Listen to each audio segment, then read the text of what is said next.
तो मैं एक बात से शुरू करता हूं आज, और आपको मैं ये समझाना चाह रहा हूं कि जिस चीज को आप सफलता कहते हैं, अंग्रेजी में क्या बोलेंगे इसको, सक्सेस। तो जिस चीज को हम सक्सेस कहते हैं वो सक्सेस, ये अभी डिस्कस नहीं करेंगे कि क्या है सक्सेस, इसमें भी बहुत सारी कहानियां होती हैं। ऐसा तो नहीं कि जिस सक्सेस के पीछे हम भाग रहे हैं वो हासिल करने के बाद समझ में आए कि ये तो वो है ही नहीं जिसके चक्कर में आए थे। ऐसा भी होता है जीवन में। अभी आप छोटे हैं, धीरे धीरे इन बातों को समझेंगे। अभी आपने शायद एक आध स्तर पे देखा होगा कि किसी व्यक्ति के पीछे भागे बहुत दूर तक, दुर्भाग्य से उसने हाँ कर दी। आप सोचेंगे दुर्भाग्य से क्यों हाँ कर दी? हाँ तो सौभाग्य से होती है, कई बार दुर्भाग्य से होती है। कभी कभी किसी व्यक्ति का न मिलना बेहतर होता है, क्योंकि दरअसल वो आपके लिए है नहीं, ना आप उसके लिए हैं, सूटेबल नहीं है।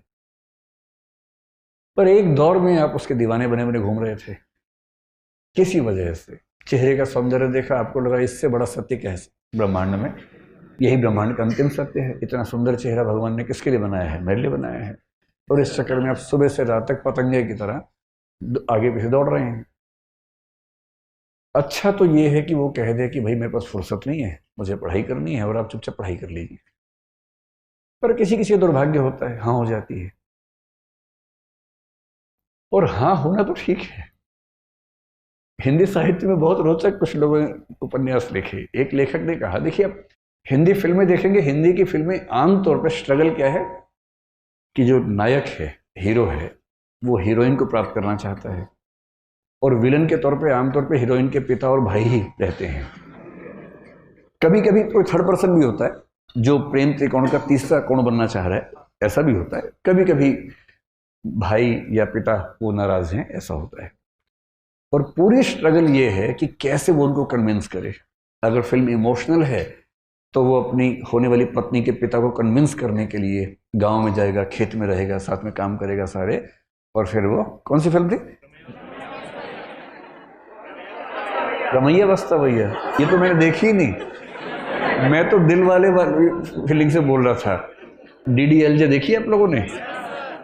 वही है ना, इसमें शाहरुख खान, काजोल, अमरीश पुरी। हाँ, उसमें पूरी ताकत लगाई है कि मैं किसी तरह से इसके पापा की सहमति बना लूं, उसके बाद विवाह करूं, और उसने बना भी ली। अंत में मतलब वो ट्रेन पे है, सिमरन खड़ी है, और तब अंततः उसके पापा का हृदय परिवर्तन हुआ और पापा ने कहा जा सिमरन जा, जी ले अपनी जिंदगी, है ना। इससे क्या होता है, इमोशंस बहुत हमारे ओवर पावर करते हैं कि परिवार भी बच गया, रिश्ता भी बच गया। इससे अच्छा क्या है? विन विन है, परिवार भी रिश्ता भी। लेकिन ऐसे पापा फिल्मों में ज्यादा होते हैं, ऐसे पापा समाज में कम हैं। समाज में पापा बोलते हैं आ सिमरन आ, घर के अंदर बैठे शांति से, ड्रामा मत कर ज्यादा। तो लेकिन एक उपन्यासकार ने बड़ी अच्छी बात कही। उसने कहा कि कहानियां पढ़ के लगता है कि सारी स्ट्रगल विवाह तक की है, और हिंदी की फिल्मों का, अधिकांश फिल्मों का जो अंतिम दृश्य होता है उसमें हीरो हीरोइन की शादी हो रही होती है, मंडप सजा होता है, फूल बरसाए जा रहे होते हैं, और उसके बाद द एंड लिखा हुआ आता है। जबकि वो द एंड नहीं है, वो द बिगिनिंग है। क्राइसिस तो अब शुरू हुआ है। ये क्राइसिस नहीं है, इंटरवल है, 2-4 महीने का इंटरवल है जब चीजें ठीक लगती हैं। उसके बाद का जो क्राइसिस है, बड़ा क्राइसिस है। किसी एक व्यक्ति के साथ 24 घंटे रहना, उसकी बहुत सारी आदतें जो आपको नहीं अच्छी लगती, आपकी बहुत सारी हरकतें, आदतें जो उसे नहीं अच्छी लगती हैं, एडजस्ट करना। कभी कभी मन विद्रोह करता है, झगड़ा करता है, मन करता है कि इसके साथ रहने के लिए मैंने इतनी स्ट्रगल की, अपने घर से झगड़ा किया। प्रेम विवाहों के विफल होने के मामले आमतौर पर इसलिए होते हैं क्योंकि आपने जितनी हसीन कल्पनाएं कर ली थी, जिंदगी उतनी हसीन होती नहीं है। जब तक प्रेमी प्रेमिका है, जिंदगी बड़ी हसीन है, क्योंकि करना क्या है, बाइक पे घूमना है, आइसक्रीम खानी है, गप्पे मारनी है, तो स्ट्रगल तो है नहीं। लेकिन विवाह के बाद तो फिर किराया भी देना है घर का, आटा भी खरीद के लाना है, दाल भी लेके आनी है, और एक दूसरे की कड़वी बातें भी सुननी है, जो पहले तो मीठी मीठी बातें होती थी। एक दूसरे को मेकअप के बिना भी देखना है, जो नेचुरल पोज है वो भी देखना है। अभी तक तो वो देखा गया जो बहुत अच्छे से बनाया गया था। दिन में 1 घंटे के सौंदर्य के लिए 3 घंटे तपस्या की गई थी, केवल वो 1 घंटा देखा था।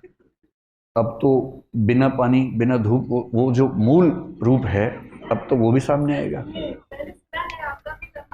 हाँ, मेरी भी लव मैरिज है। मतलब जब कोई व्यक्ति कहे तो कुछ हिस्सा तो अपने अनुभव से आता ही होगा उसका भी। सीधी सी बात है, इसमें क्या है। और मैं कभी ये नहीं कहता कि मैं बहुत अजूबा हूँ। जैसे आप हैं वैसे मैं हूँ।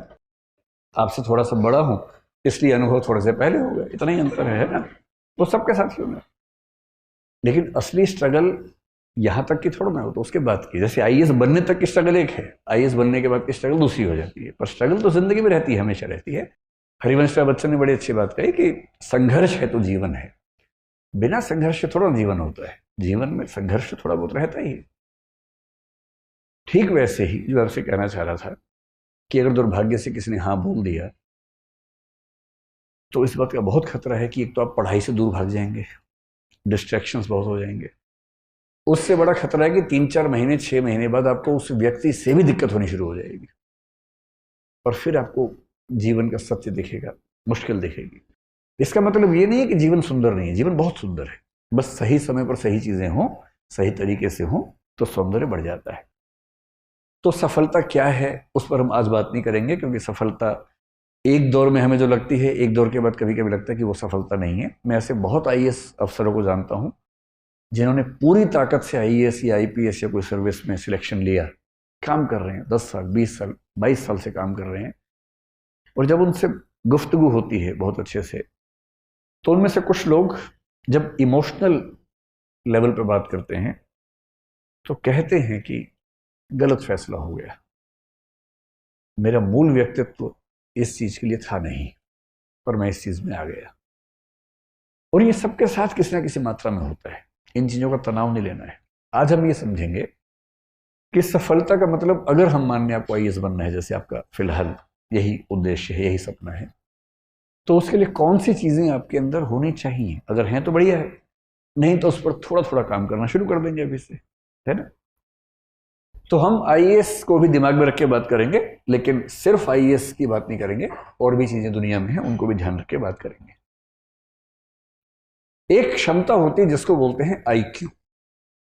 सुना आपने क्या होता है? ये आई क्यों नहीं है, आईक्यू है ना। ठीक है, आईक्यू, इसकी फुल फॉर्म क्या होती है? Intelligence quotient. कोशिएंट क्या होता है? कोशिएंट का मोटा मोटा मतलब समझ लीजिए कि किसी चीज की वैल्यू कितनी है, किसी रेफरेंस में किसी चीज की वैल्यू, किसी चीज की मात्रा, क्वांटिटी कितनी है, उसको बोलते हैं कोशिएंट। ठीक है। आईक्यू का सरल भाषा में मतलब है कि आप कितने तार्किक व्यक्ति हैं, आप कितने बौद्धिक व्यक्ति हैं, आपकी जो तार्किकता है, रैशनैलिटी है, आपकी जो रीजनिंग की कैपेसिटी है, लॉजिक की कैपेसिटी है। लॉजिक, रीजनिंग, ये सब शब्द लगभग मिलते जुलते हैं। ये क्षमता कितनी है आपके अंदर? और दुनिया के इतिहास में ऐसा कई लोगों ने माना कि सबसे सफल व्यक्ति वही है जिसके अंदर तार्किक क्षमताएं ज्यादा है। कुछ हद तक ये बात ठीक भी है, क्योंकि अगर आप तार्किक ज्यादा हैं तो आपकी डिसीजन मेकिंग कैपेसिटी बेहतर होगी, जो कि डीएम में होनी भी चाहिए। डीएम में क्या है? डिसीजन मेकिंग है ना। क्योंकि फैसले कर रहे हैं, और आपका फैसला केवल आपके बारे में नहीं है, पूरे जिले की जिंदगी के बारे में। 12, 14, 15 साल की सर्विस के बाद आप पूरे राज्य के स्तर पर प्रभावित करने लगते हैं समाज को। और यदि आप सेंटर की डेपुटेशन पर आ गए और 25-28 साल की सर्विस कर चुके हैं, तो आपकी कलम पूरे देश की नीयति तय करती है। इसलिए बहुत जरूरी है कि आप सोच समझकर फैसले करें। आपका चीजों को समझने का, फैसला करने का जो प्रोसेस है, उसमें जो तटस्थता चाहिए, ऑब्जेक्टिविटी चाहिए, वो एकदम ठीक हो। ऑब्जेक्टिविटी का मतलब है कि आप फैसले इसलिए नहीं करते कि आपका मूड अच्छा नहीं था, आपकी विचारधारा ये है, आपके मन में ये भावना आ गई अचानक, नहीं। आप फैसला करेंगे तथ्यों के आधार पर, फैक्ट्स, आर्गुमेंट्स, और दुनिया के बाकी देशों में कैसे सिस्टम चल रहे हैं, बाकी राज्यों में कैसे चल रहे हैं, उन सबको स्टडी करेंगे।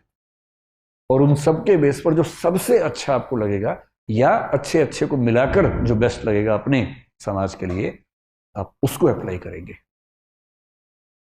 ये जो पूरी क्षमता है इसको बोलते हैं इंटेलिजेंस कोशिएंट। और हम मानते हैं कि बिना इंटेलिजेंस की सुपीरियोरिटी की आप सचमुच कम से कम सिविल सेवाओं में तो ना जा सकते हैं, ना शानदार परफॉर्म कर सकते हैं। कुछ ऐसे लोग हैं जो संयोग से किसी तुक्के से सिलेक्ट हो भी गए कभी, तो वो अच्छे परफॉर्मर नहीं हो पाते। आप एक जिला ठीक से नहीं संभालेंगे, एक दुर्घटना करवा देंगे तो आपको अगला जिला मिलेगा ही नहीं। फिर आपको सचिवालय में कोई ऐसी पोस्ट देंगे जिस पोस्ट की वैल्यू बहुत कम होती है।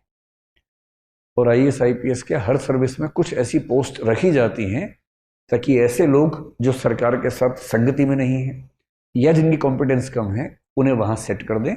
वो केस ना कर सके कि मुझे मेरे पद के अनुसार नहीं कुछ दिया गया, तो उनके लेवल पे पद बना के रखते हैं शंटिंग करने के लिए कि चुपचाप यहाँ बैठे रहो, नुकसान मत करो कम से कम। IQ अच्छा होना किसके लिए जरूरी है? जैसे अगर आपको फिलोसफर बनना हो तो बहुत अच्छे IQ के बिना नहीं बन सकते। किसी का IQ अगर 90 से 110 के बीच में है तो मानते हैं कि सामान्य बुद्धि का व्यक्ति है, एवरेज, ठीक है। मतलब अगर आप IAS बनना चाहते हैं तो जनरली हम मानते हैं कि 120 140 के बीच में अगर IQ है तो आप ठीक है, बढ़िया है। 140 प्लस IQ किसी का हो तो इसका मतलब गिफ्टेड व्यक्ति है, बड़ी बात है। किसी किसी का IQ 200 भी होता है, एक दो व्यक्तियों को 250 के ऊपर भी देखा गया है इतिहास में, जो कि बहुत रेयर बात है। ये वही व्यक्ति हैं जो 5 साल की उम्र में 12वीं क्लास पास कर ली, 8वीं क्लास में किसी यूनिवर्सिटी में PhD कर रहे हैं, मतलब 8 साल की उम्र में, 9 साल की उम्र में। कभी सुना है आपने ऐसा? ये वो बच्चे हैं कि 8-9 साल की उम्र में उनके दिमाग का इतना विकास हो चुका है कि जैसे एक बच्चे की कहानी में एक बार पढ़ रहा था, शायद अमेरिका यूरोप में किसी देश में था वो बच्चा, तो उसकी उम्र थी शायद 5-6 साल के आसपास। तो अपनी उम्र के हिसाब से जो क्लास होती है पहली दूसरी क्लास उसमें बैठा हुआ था, सब बच्चे पढ़ रहे हैं, मैडम के साथ गाना गा रहे हैं एकदम, मैडम कह रहे टी से टोमेटो, सब बोले टोमेटो, ये सो रहा है आराम से। तो टीचर ने उसको बड़ा समझाया, पुचकारा, धमकाया कि भाई क्लास में पार्टिसिपेट करो, ये करता ही नहीं था। हालत ये हो गई कि स्कूल ने कहा कि भाई ये चल नहीं पाएगा। ये तो एडिसन के साथ भी ऐसा ही हुआ था। और बाद में जब टेस्ट किया उस बच्चे का IQ निकला 200 के आसपास, और तब पता लगा कि उस बच्चे का मेंटल लेवल 10वीं क्लास का हो चुका था, बिठाया था पहली क्लास में। आप बता रहे टी टोमेटो, उसका दिमाग जोमेटो भी सीख चुका है। जैसे उसको 10वीं क्लास में भेजा, मतलब वो 1 साल का क्लास जो है वो 1 महीने में आराम से कर लेता था। 8-10 साल की उम्र में यूनिवर्सिटी में चला गया, 12-15 में प्रोफेसर बन गया।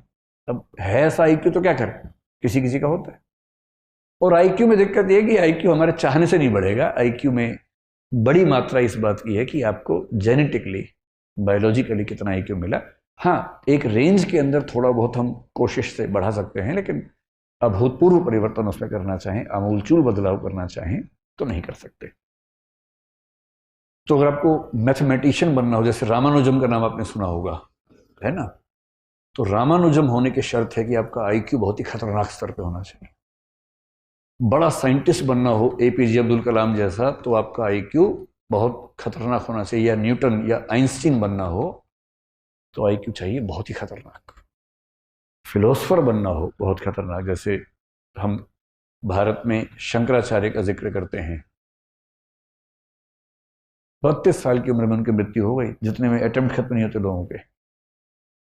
और ऐसी फिलोसफी दे के गए हैं कि मतलब 1500 साल होने वाले हैं, कोई हिला नहीं पा रहा है अब तक।